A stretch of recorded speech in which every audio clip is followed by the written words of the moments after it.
So guys, here we go. Welcome to NCLaw classes, Jurisprudence Lecture Part 2.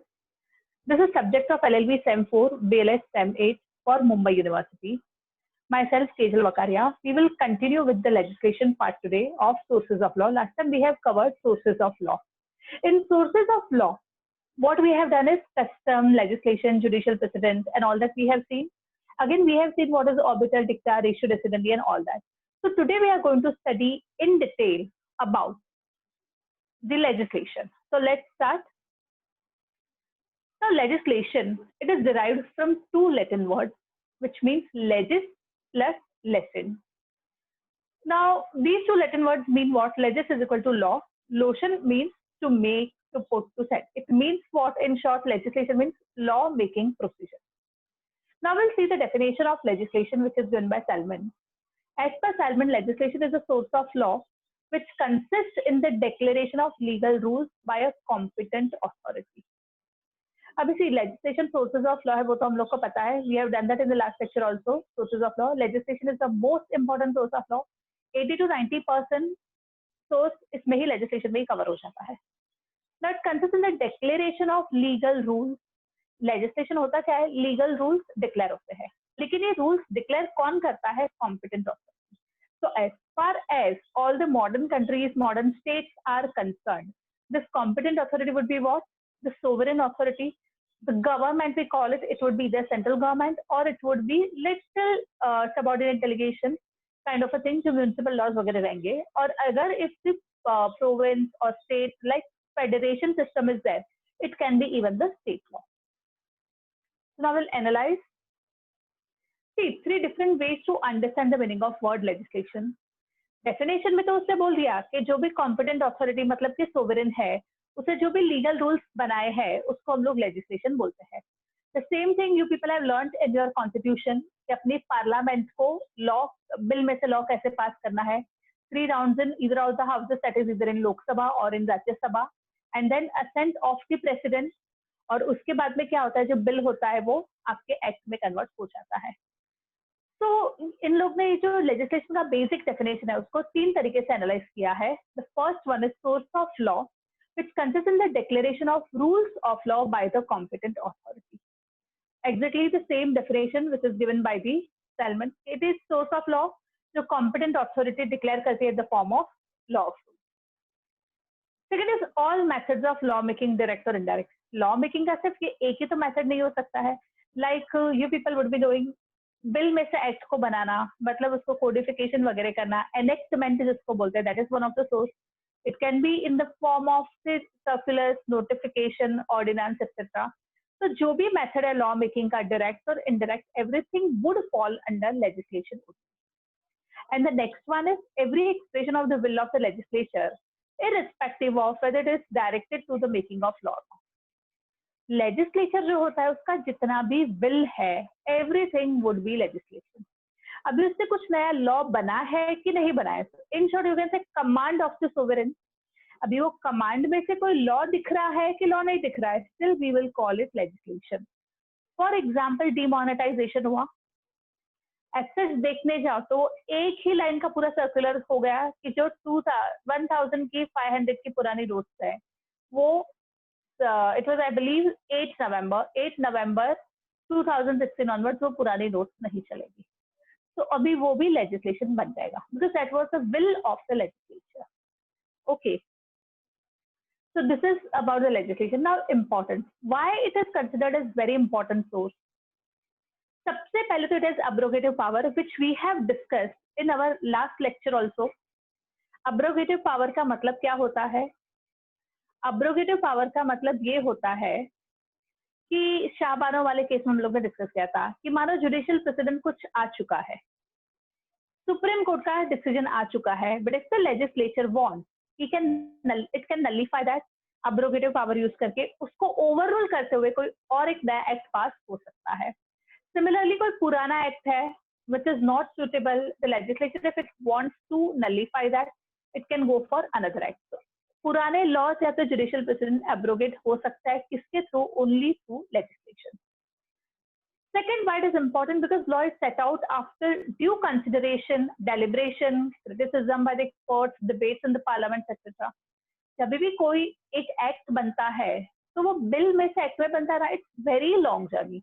As far as Indian scenario is concern, minimum 15 से 20 साल एक bill को act में convert होते होते लग जाते हैं. अभी कैसे होता है, सबसे पहले तो law is set out after due consideration and deliberation. तो जो अपने मिनिस्टर्स होता है concern, they may not be literate enough to draft the particular bill. तो लोग एक्सपर्ट्स को मिलते हैं, जो फील्ड के एक्सपर्ट्स होते हैं, हर एक जगह से उनको इकट्ठा करके ड्राफ्टिंग कमेटी बनवा के सबसे पहले लॉ को ड्राफ्ट करवाते हैं, जिसके बाद बहुत डिस्कशंस होते हैं. वर्ल्ड में ग्लोबली क्या प्रैक्टिस चलती है वो भी सब देखा जाता है. What would be suitable for our country when that will be seen and all that. वो सब देखने के बाद में एक्सपर्ट्स पैनल्स वगैरह बैठती है. अभी तो एकदम ड्राफ्ट फॉर्मेट में है. एक्सपर्ट, दूसरे फर्दर एक्सपर्ट, दूसरे फील्ड वाले जो लोग हैं जिनके ऊपर ये एप्लीकेबल होने वाला है, उन सबको दिखाया जाता है. There may be criticism on that.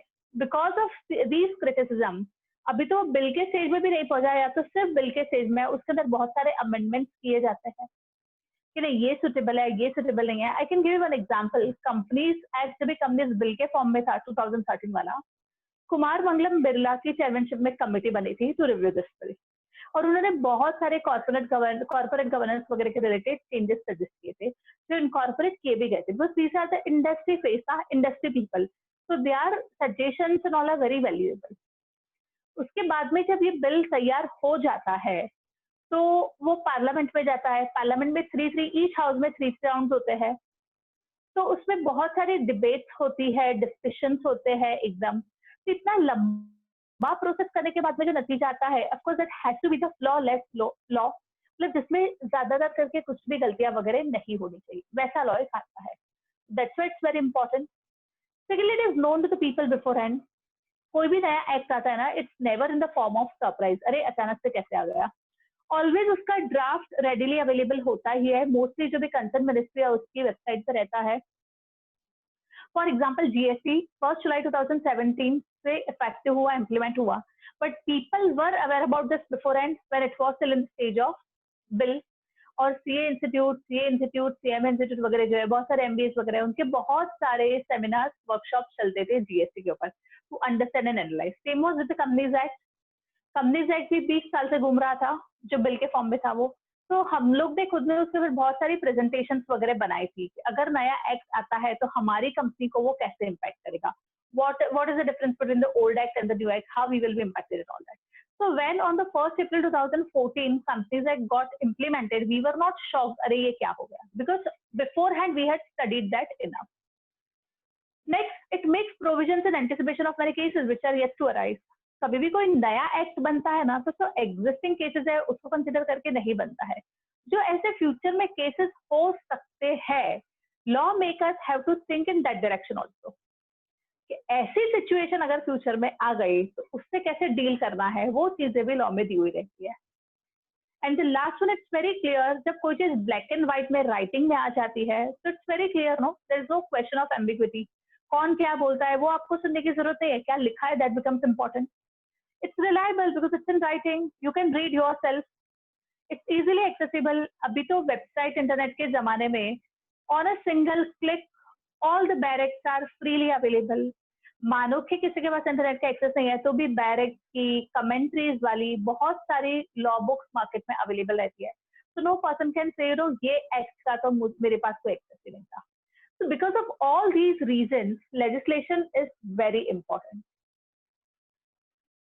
Any doubts still here? Or else we can go further. Next kinds of legislation.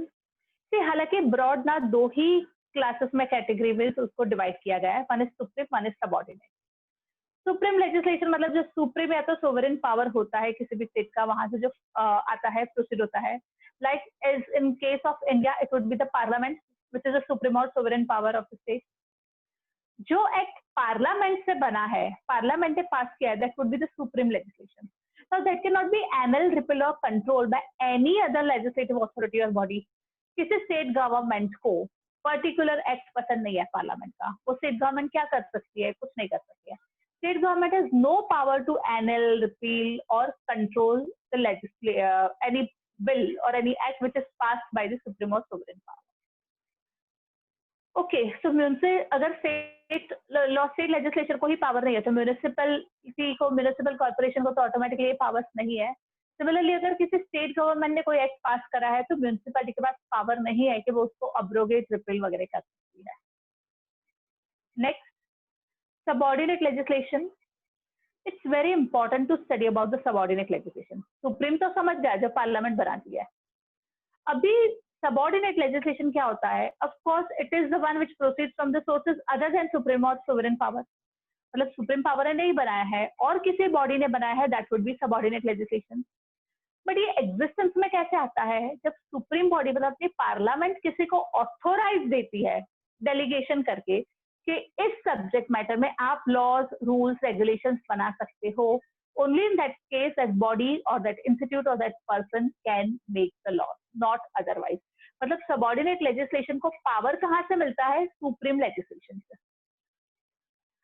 Easily it can be annulled, repealed or controlled by the supreme power in the state. अगर मानो कि ऐसे होता है कि rules और regulations जो बनते हैं ना, वो टिपिकली सबऑर्डिनेट लेजिस्लेशन से बनते हैं. कंपनीज एक्ट अगर आप लोग ध्यान से स्टडी करोगे तो उसमें कहता है कि कंपनीज एक्ट में main act is like a skeleton. Each and every detail is being given in the company's act, in the rules and regulations. तब हर एक चीज के हर एक चैप्टर के पीछे रूल्स है उसके. अब ये रूल मेकिंग पावर किसको दिया गया है? Rule making power has been given to subordinate legislation, that is to the central government. Parliament ने फॉर एग्जांपल अगर किसी कंपनी को ईसॉप वाले शेयर्स इश्यू करने हैं अपने एम्प्लॉयज को, तो वो सेक्शन जो कंपनीज एक्ट सेक्शन 62(1)(a)(b) है, वो तो एक सिंगल लाइन में बोल देता है कि company can issue the ESOP shares to its employees as may be prescribed. अभी as may be prescribed मतलब that whole procedure which runs into pages has been given in the rules regarding that. अभी rules में जाके आप देखोगे तो rules किससे बनाया है? रूल्स पार्लियामेंट ने नहीं बनाया. रूल्स किससे बनाया है? सेंट्रल गवर्नमेंट ने. क्यों? क्योंकि सेंट्रल गवर्नमेंट को ऑथोरिटी डेलीगेट किया गया है बाय द पार्लियामेंट के कंपनीज एक्ट के अंदर जितने भी रूल्स है वो सब आपको बनाने हैं. तो अगर कोई रूल प्रॉपर नहीं लगता है पार्लियामेंट को, तो सेंट्रल गवर्नमेंट ने पास करा है, so that rule, that regulation can be easily annulled, repealed, controlled. Understood? Next. Now जो भी रूल्स वगैरह बनाएगा subordinate legislation, it must be confirmed with the powers conferred upon it by the superior authority. Superior authority ने, parliament ने powers कुछ ही दिए हैं और रूल्स कुछ अलग ही बना दिए तो वैसे नहीं चलेगा. जितना पावर, जितनी अथॉरिटी मिली है उससे कन्फाइन होके ही रूल्स वगैरह बनाने हैं. They cannot exceed the power given by the supreme authority. Law made without authority will be void as it will be ultra vires without powers. तो वो void हो जाएगा. मानो कि ऐसे सबऑर्डिनेट लेजिस्लेशन ने जो मैटर उसको दी ही नहीं गई थी उसके ऊपर भी लॉ बना दिए, it would B void. Authority नहीं है तो बनाया कहाँ से? ओके, सबऑर्डिनेट लेजिस्लेशन समझ में आ गया? Any doubt? Else we can move to the next. Kinds of subordinate legislation. अभी कैसा है पता है कि जो सबऑर्डिनेट लेजिस्लेशन है ना, उसको कुछ 5 कैटेगरीज में डिवाइड किया गया है. Some are really very old one, जिसका आज की डेट में ज्यादा मतलब नहीं है. Like the first one, colonial legislation. Till the time Britain was ruling majority of the countries of the world, वो कंट्री का खुद का गवर्नमेंट जो भी रूल्स, लॉज वगैरह बनाती थी, that all was considered as subordinate. क्यों? Because supreme was only English parliament और इंग्लिश क्राउन. बाकी almost 62 countries of the world were ruled by UK. Their legislation was considered as subordinate. The day all these countries got independence, तब से उनमें sovereignty आ गई और अभी उन लोग के respective parliament जो भी बनाती है और whatever is the supreme body, वो जो law बनाती है, that is only supreme. No longer British crown या parliament का उसमें कुछ चलता है. So this was colonial legislation was once upon a time. Next is executive legislation. Executive legislation means, which will supplement to the provisions for smooth implementation of the statute. हम लोग ने पढ़ा था लास्ट लेक्चर में 3 organs of the state: judiciary, executive and legislation.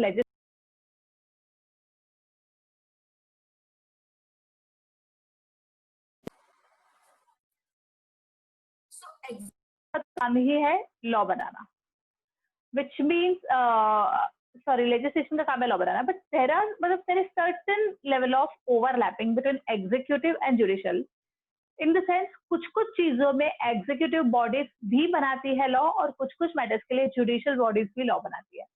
तो अभी अपने जो ये है आरबीआई है, सेबी है, this all are actually executive bodies. वो लोग भी पीएमएस रेगुलेशन, आरबीआई अपनी एफपीआई पॉलिसी, एफसीपीआई भी, वो मतलब बहुत सारी फाइनेंशियल सेक्टर की जो होती है चीजें उसकी पॉलिसीज बनाती है, रूल्स रेगुलेशन बनाती है. Similarly SEBI securities market related rules.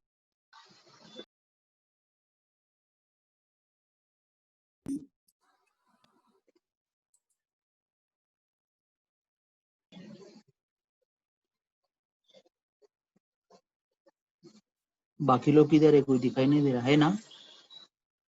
हाँ, yeah, people are there. So we were at, you all are able to see the screen, right?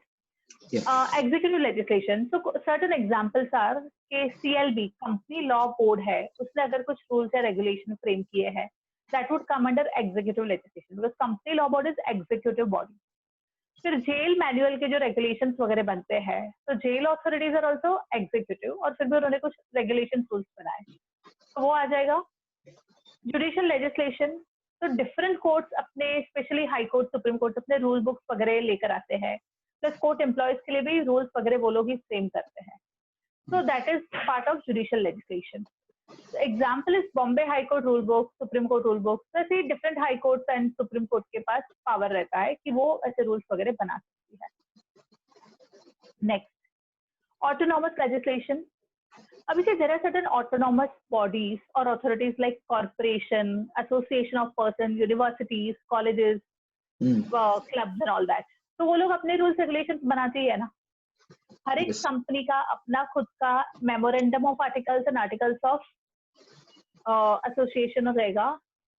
Are you able to see the screen guys? No ma'am, no, there is no screen.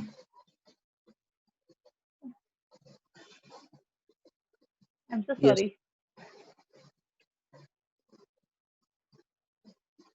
या, are you able to see it now? Right ma'am. तो autonomous legislation में क्या होता है कि सी rules regulations made by autonomous bodies. अभी autonomous bodies क्या होगी? कॉर्पोरेशन हो गया, एसोसिएशन ऑफ पर्सन हो गया, university, colleges, clubs and all that. They make their own rules and regulations, you have to follow that. तो वो लोग जो अपने इंस्टीट्यूट के लिए या तो अपनी ऑटोनॉमस बॉडीज के लिए बनाते हैं रूल्स रेगुलेशन, इसमें आ जाएगा. इवन हॉस्पिटल के ट्रस्ट वगैरह रहते हैं, उनके खुद के रूल्स रेगुलेशन होते हैं. हर एक कंपनी का आपका अपना खुद का ये रहेगा मेमोरेंडम ऑफ एसोसिएशन या तो आर्टिकल्स ऑफ एसोसिएशन. उसमें कंपनी इनसाइड रूल्स रेगुलेशन लिखे रहेंगे. You go to any club, MCA club, MIG club and all that, तो उनके खुद के रूल्स रहते हैं. Like certain clubs don't allow wearing chappals and all that. Particular चीज में ऐसा ही ड्रेसिंग होना चाहिए. हर एक कॉलेज, यूनिवर्सिटीज के अपने खुद के रूल्स रेगुलेशन होते हैं. तो it is autonomous legislation. And the last is municipal legislation. तो म्युनिसिपैलिटीज टिपिकली बायलॉज बनाती है. वो उनकी जो म्युनिसिपैलिटी का लिमिट होता है उसके ऊपर ही एप्लीकेबल होता है. लाइक अभी कोरोना का सिचुएशन चल रहा है, तो मुंबई को अपना बीएमसी कंट्रोल कर रही है.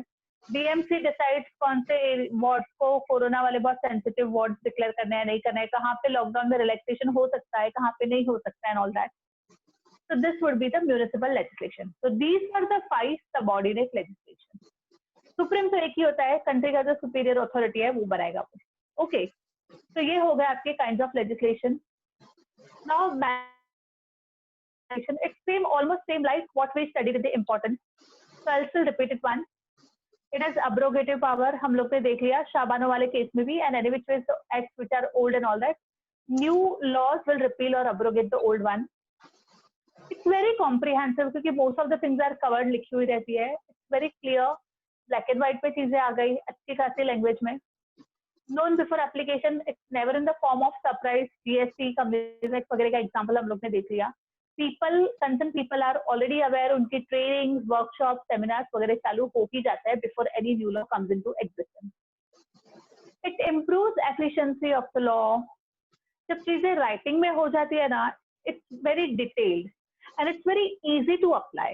People are not confused अभी इसमें क्या करना है. सीट बेल्ट while driving पहनना है कि नहीं पहनना है, पहनना है तो कैसे पहनना है. There is no confusion because it's written very clearly in the concerned act. It forecasts contingencies. कोई भी एक्ट रहता है फ्यूचर में क्या क्या चीजें पॉसिबल हो सकती है वो सब सोच के उसके बारे में भी प्रोविजन डाल दिए जाते हैं। Superior in the form and accessible, of course आप जुडिशियल प्रेसिडेंट देखो, कस्टम देखो, सबसे सुपीरियर कौन है? लेजिस्लेशन ही है। It's easily accessible at a single click on website और मार्केट में बुक्स अवेलेबल होती है। It's very reliable. अगर आप रिटन एक्ट पे रिलाई नहीं करोगे तो किसके ऊपर करोगे? सो इन नेक्स्ट सेमेस्टर आप लोग को इंटरप्रिटेशन ऑफ स्टैट्यूट आएगा, उसमें आपको ये सारे पॉइंट्स प्रैक्टिकली कवर होंगे। ओके गाइस, अभी से किसी भी चीज का मेरिट्स होता है, एडवांटेजेस होते हैं ना, तो थोड़े बहुत डिसएडवांटेजेस भी होते हैं। प्रोज एंड कॉन्स, मतलब दैट्स वेरी नॉर्मल थिंग, किसी भी चीज के अंदर रहेंगे ही रहेंगे। बट यहाँ पे कॉन्स दिए हुए हैं, डीमेरिट्स दिए हुए हैं, but always you know merits are much more compare to the demerits. ये जो रिटन लॉ होते हैं, legislation, it's rigid, that is fact, क्योंकि उसको चेंज करना ना वो भी बहुत बड़ा टास्क होता है। पूरे एक्ट में से आपको एक वर्ड को भी अगर चेंज करना है, again you have to follow the same procedure of the parliament, 3 rounds in both the houses, president का अप्रूवल, उसमें भी सालों निकल जाते हैं। So it is rigid, that it lacks clarity. कभी कभार कैसे होता है ना, आप लोग का जो नेक्स्ट सेमेस्टर का सब्जेक्ट है इंटरप्रिटेशन ऑफ स्टैट्यूट, पूरा सब्जेक्ट ही इसके ऊपर बेस्ड है। So it lacks clarity. इसका मतलब क्या होता है कि लैंग्वेज इज वेरी एम्बिगुअस। ऐसे बहुत सारे एक्ट में होता है, एम्बिग्विटी इतनी हो जाती है ना, और उसमें एक्चुअल प्रॉब्लम कोर्ट्स को होती है, because both the sides will present case in such a manner so as to take the advantage of the ambiguous language. That time जो भी कोर्ट का डिसीजन रहेगा वो फाइनल रहेगा। And judicial description is restricted. जब चीजें black and white में लिख के आ गई है, कभी कभार, बहुत रेयरली ऐसा होता है, लेकिन होता है कि ड्राफ्टिंग के टाइम पे ना एरर रह जाती है, तो चीज गलत लिख के एक्ट के फॉर्म में आ गई। Courts have to strictly follow what is written in black and white. Court अपने मन से नहीं कर सकते कि ये चीज गलत है। The best example of this is what 309 section of IPC, suicide. Court को, मोस्ट ऑफ द जजेस को, सबको लगता है कि attempt to suicide should not be punishable. Ideally the patient जो भी, मतलब जिसने ट्राई करा है सुसाइड कमिट करने का, he should be sent to rehabilitation centers and all that. उसको ट्रीटमेंट की जरूरत है, ना ही उसको जेल में भेजने की जरूरत है। लेकिन अब जब तक 309 में इम्प्रिजनमेंट का प्रोविजन है, it is penal offence, court उसके लिए कुछ नहीं कर सकती है unless and until supreme court अब्रोगेटेड, like जैसे 377 को उड़ा दिया, 497 को उड़ा दिया, उस तरीके से किया तो अलग बात है। Otherwise what is written, courts have to follow that. But ये 3 इसके डीमेरिट्स है, डज नॉट मीन कि इस वजह से लेजिस्लेशन होने ही नहीं चाहिए। डीमेरिट्स तो छोटे बड़े होते ही रहते हैं, that's absolutely fine. Okay, so guys, we are done with this chapter, legislate जो सोर्सेज ऑफ लॉ था उसका legislation part. So we can stop over here